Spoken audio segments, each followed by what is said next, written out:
Shalom, selamat hari Minggu, saudara terkasih. Selamat merayakan Paskah. Kiranya ada sukacita, damai sejahtera di hidup kita saat ini, terlebih saat kita memperingati dan merayakan hari kebangkitan Kristus. He is risen. Yesus hidup. Yesus bangkit. Sebab dia hidup, ada hari esok. Sebab dia hidup, ku tak gentar. Karena ku tahu dia yang pegang hari esok. Hidup kita menjadi lebih berarti karena dia hidup. Yesus hidup.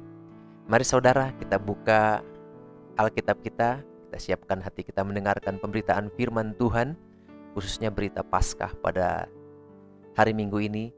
Kita buka Matius 28 ayat 1-10. Dan sebelumnya mari kita sama-sama berdoa. Bapa Yesus Roh Kudus, kami sungguh mengucap syukur Tuhan atas kasih setia anugerah Tuhan bagi kami. Terlebih pada saat ini kami memperingati dan merayakan Paskah, hari kebangkitan Yesus. Sebab Yesus hidup, ada hari esok bagi kami, ada pengharapan bagi setiap orang-orang yang percaya pada Tuhan. Kami buka hati kami untuk mendengarkan pemberitaan firman-Mu. Berfirmanlah sebab kami siap mendengarkannya di dalam nama Tuhan Yesus. Haleluya. Amin. Mari kita baca Alkitab kita saudara dari Matius 28 ayat 1-10 berbunyi demikian.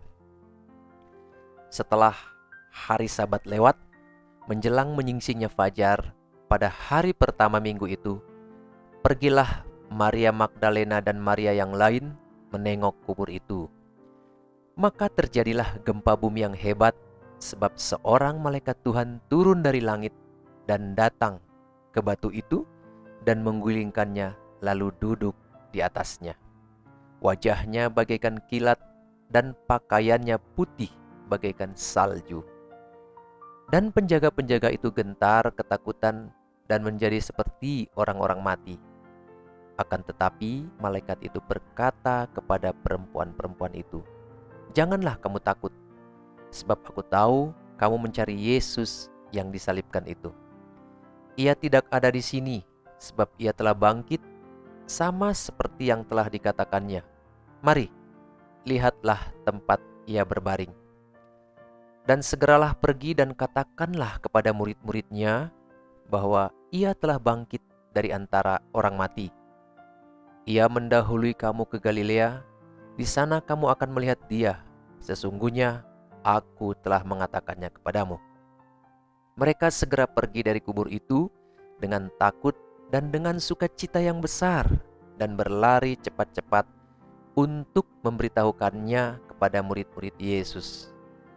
Tiba-tiba Yesus berjumpa dengan mereka dan berkata, "Salam bagimu."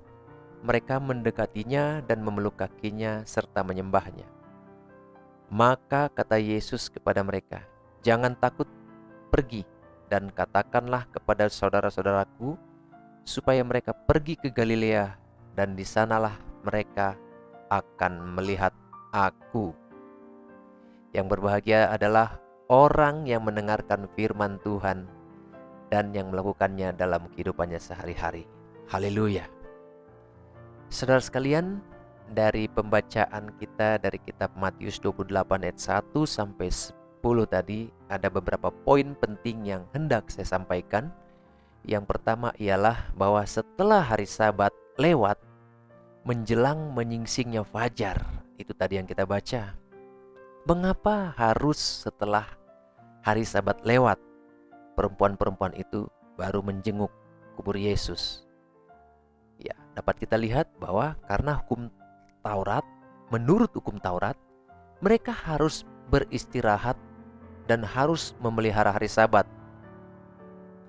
Di sini dapat kita lihat bahwa walau mereka sedang mengalami kesedihan karena kematian Yesus, tetapi mereka tetap taat dan memelihara hari Sabat. Dan tentunya di hari Sabat itu adalah ibadah raya bagi umat Yahudi.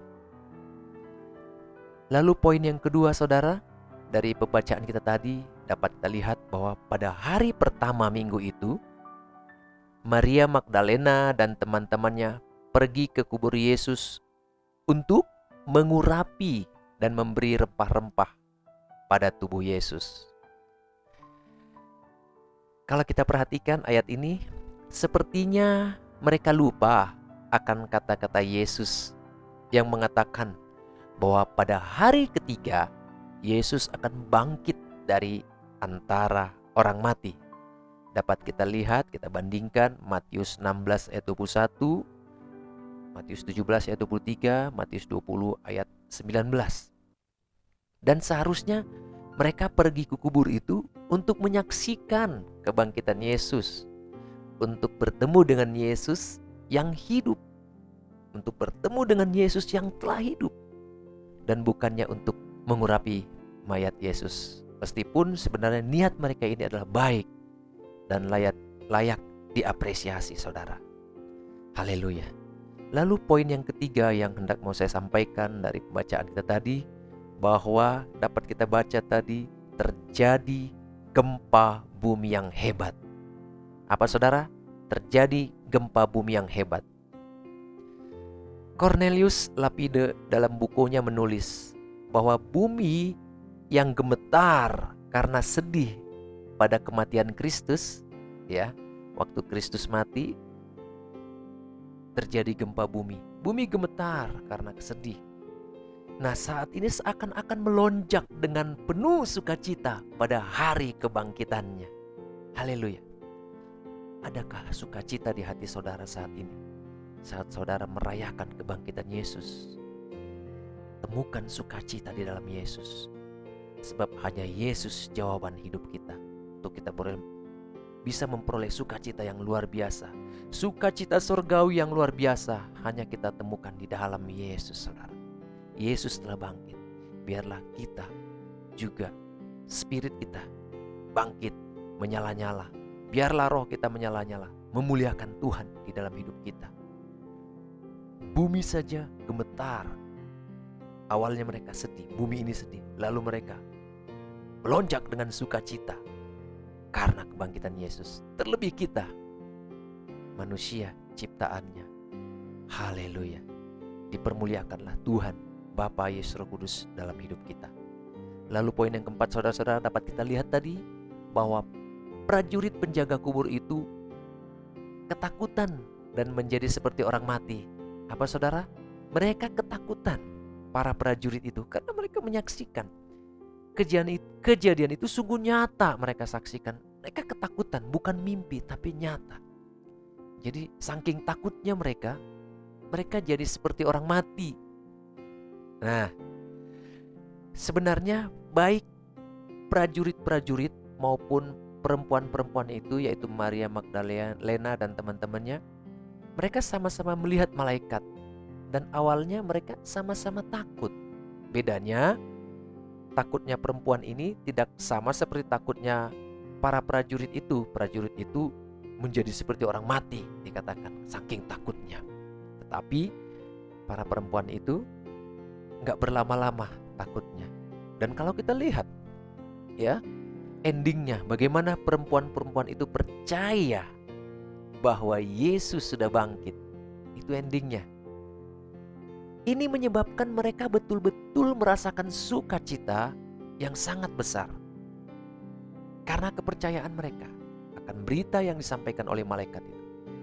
Namun para prajurit penjaga itu, ya, mereka berdusta tentang mayat Yesus. Padahal mereka sudah saksikan dan mereka ketakutan.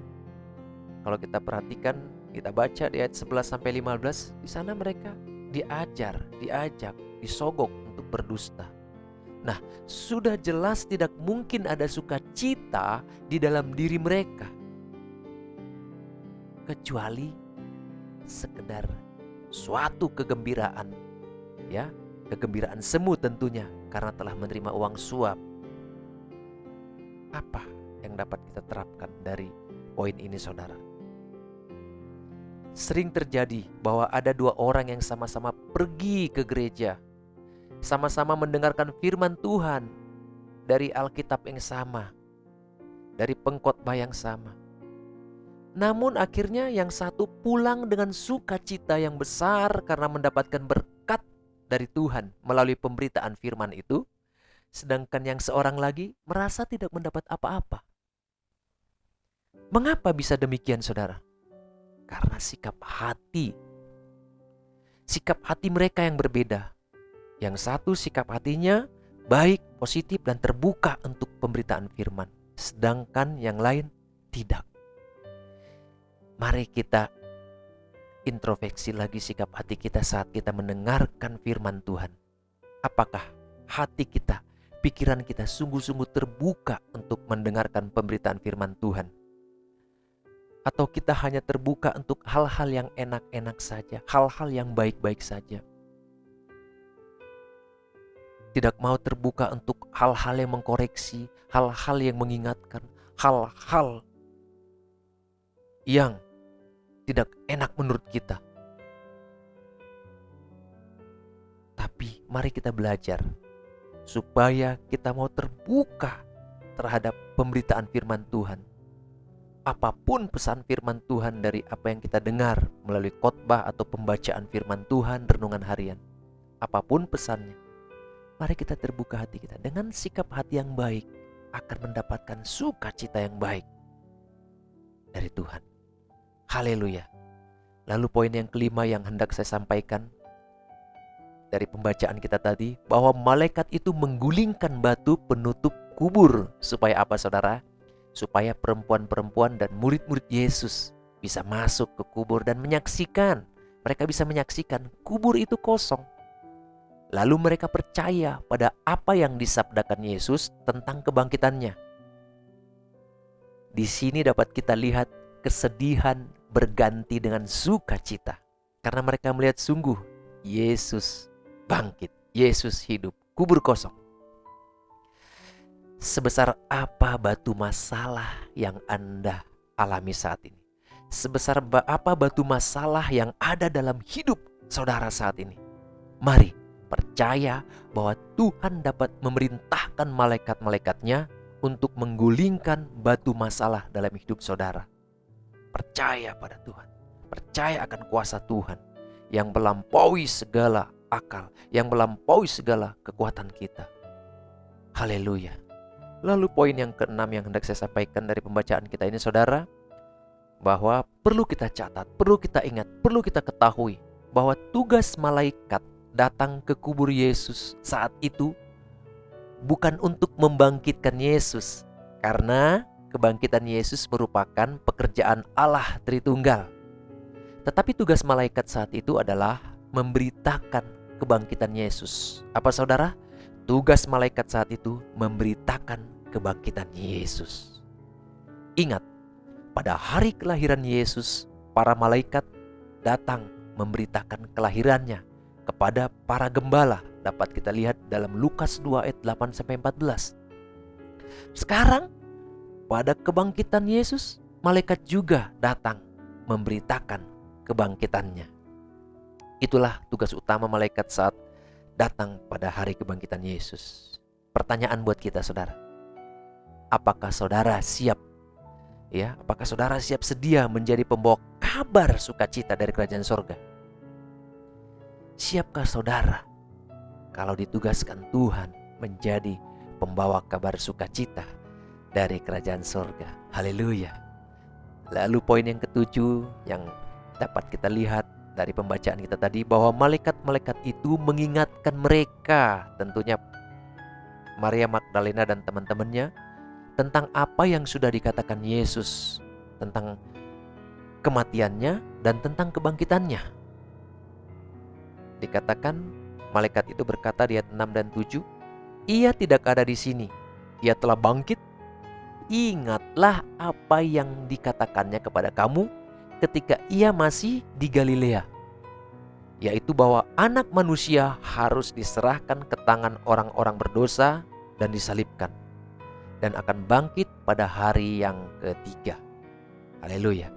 Apa penerapannya ayat ini yang dapat kita ambil, saudara, yang dapat kita terapkan? Saat kita membaca Alkitab, lalu kita diingatkan tentang apa yang Tuhan perintahkan untuk kita lakukan, maka jangan mengeraskan hatimu, tetapi lakukanlah dengan segenap hati. Apa saudara? Jangan mengeraskan hati, lakukan dengan segenap hati apa yang diperintahkan Tuhan. Dan kalau kita diingatkan untuk tidak melakukan hal-hal yang bertentangan dengan firman Tuhan, maka jangan lakukan. Misalnya, firman Tuhan berkata, jangan mencuri. Ya jangan mencuri. Jangan bersaksi dusta. Jangan bersaksi dusta. Jangan berzina. Ya jangan berzina. Simple saudara. Untuk menjadi penurut-penurut firman Tuhan. Ketika diperintahkan lakukan, lakukan. Ketika diperintahkan jangan lakukan, jangan lakukan. Haleluya. Jadilah penurut-penurut, jadilah pelaku-pelaku firman Tuhan, pelaku sabda Tuhan. Lalu poin yang ke-8, saudara, yang mau saya sampaikan dari pembacaan kita ini, dikatakan mereka juga diperintahkan untuk memberitakan kebangkitan Kristus. Matius 28 ayat 7 yang kita baca tadi.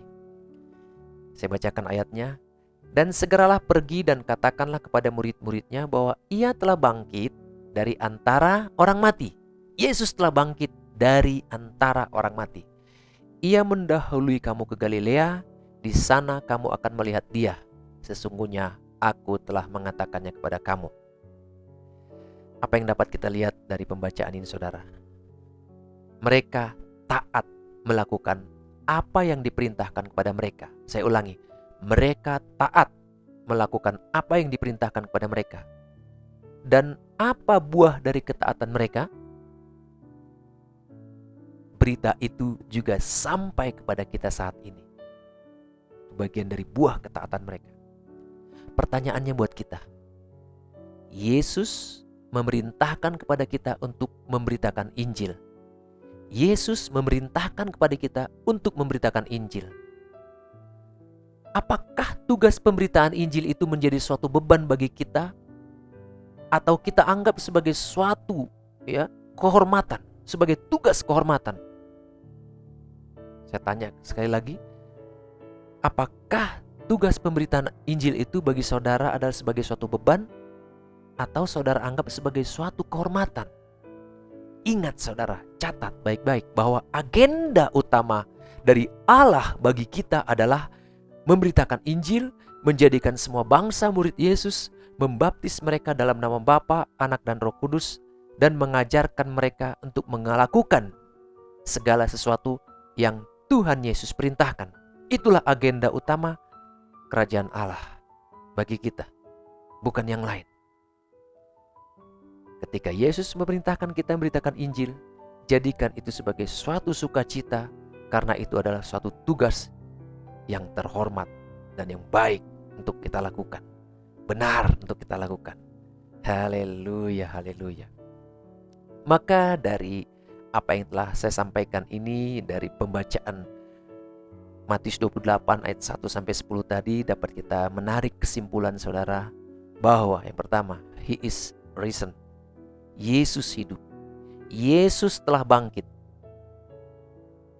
Artinya apa? Kita pun akan turut dibangkitkan bersama-sama dengan Yesus pada saat Yesus datang menjemput gerejanya di akhir zaman. Saudara sekalian, karena itu kita gak perlu menjadi minder, gak perlu menjadi malu menjadi murid Yesus, menjadi pengikut Yesus. Apapun cercaan, apapun hinaan orang. Karena Yesus bangkit, kita pun akan dibangkitkan bersama-sama dengan Yesus pada saat Yesus datang nanti menjemput gerejanya di zaman akhir. Itu janji Tuhan bagi kita. Itu janji Yesus bagi murid-muridnya sebelum dia naik ke sorga. Yang kedua, He is risen. Ada pengharapan bagi semua orang yang percaya kepadanya. Yesus bangkit sehingga ada pengharapan yang besar bagi semua orang yang percaya kepadanya, yaitu kehidupan yang kekal selama-lamanya di sorga. Yesus bangkit, ada pengharapan bagi saudara dan saya untuk memperoleh hidup yang kekal selama-lamanya di sorga. Karena itu biarlah kita juga, spirit kita, semangat kita untuk melayani Tuhan lebih lagi dan lebih lagi. Janganlah kerajinanmu kendor, biarlah rohmu menyala-nyala dan layanilah Tuhan. Lalu yang ketiga, He is risen. Yesus bangkit. kita diberi tugas kehormatan sebagai duta-duta kerajaan sorga untuk memberitakan Injil. Yesus bangkit, saudara dan saya diberikan tugas kehormatan sebagai duta-duta kerajaan sorga untuk memberitakan Injil, saudara. Terima tugas itu dengan penuh sukacita sebagai tanggung jawab dan tugas kehormatan yang harus dilakukan, yang harus dituntaskan. Yang keempat, He is risen. Yesus bangkit, Yesus hidup. Maka kita percaya bahwa Dia yang pegang hari esok. Kita juga percaya bahwa hari esok bagi kita indah di tangan Tuhan. Saya ulangi, saudara, Yesus bangkit. Kita percaya bahwa Yesus yang pegang hari esok. Maka kita juga percaya bahwa hari esok kita indah di tangan Tuhan. Indah rencanamu, Tuhan, di dalam hidupku. Indah rencana Tuhan di dalam hidup kita. Percaya itu, saudara. Percayakan semua hidup kita dalam tangan Tuhan. Sebab indah rencana Tuhan bagi hidup kita, baik dalam kehidupan saat ini maupun kehidupan kekal yang akan datang. Selamat Paskah, selamat merayakan Paskah, selamat bersuka cita merayakan kebangkitan Kristus. Bapa, Yesus, Roh Kudus memberkati kita semua. Haleluya. Amin.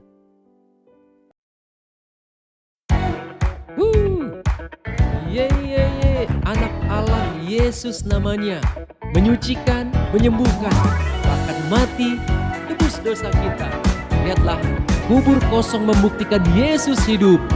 Anak Allah Yesus namanya, menyucikan,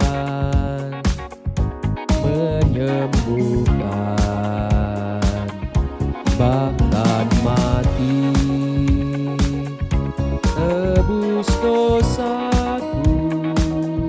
Kubur kosong membuktikan Dia hidup. Sebab Dia hidup, sebab Dia hidup. Ada hari esok, sebab Dia hidup. Ku tak gentar, karena ku tahu Dia pegang hari esok. Hidup jadi berarti sebab Dia hidup.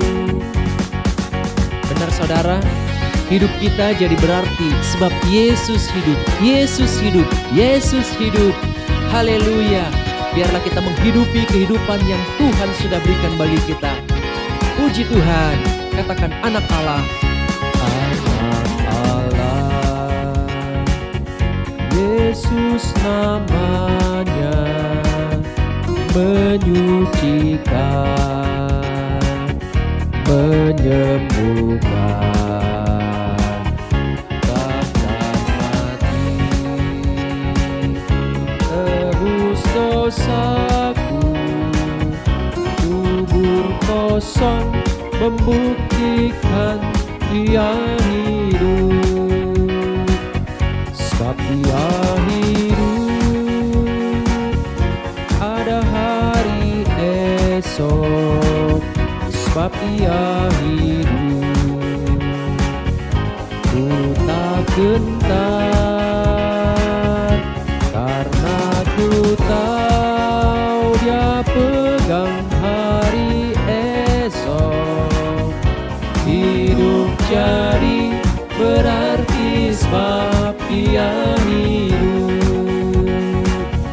Sebab Dia hidup, ada hari esok. Sebab Dia hidup, ku tak gentar, karena ku tahu Dia pegang hari esok. Hidup jadi berarti sebab Dia hidup.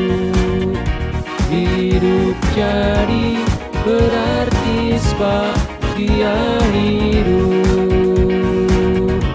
Hidup jadi berarti sebab dia hidup. Oh, oh, oh, oh. Haleluya.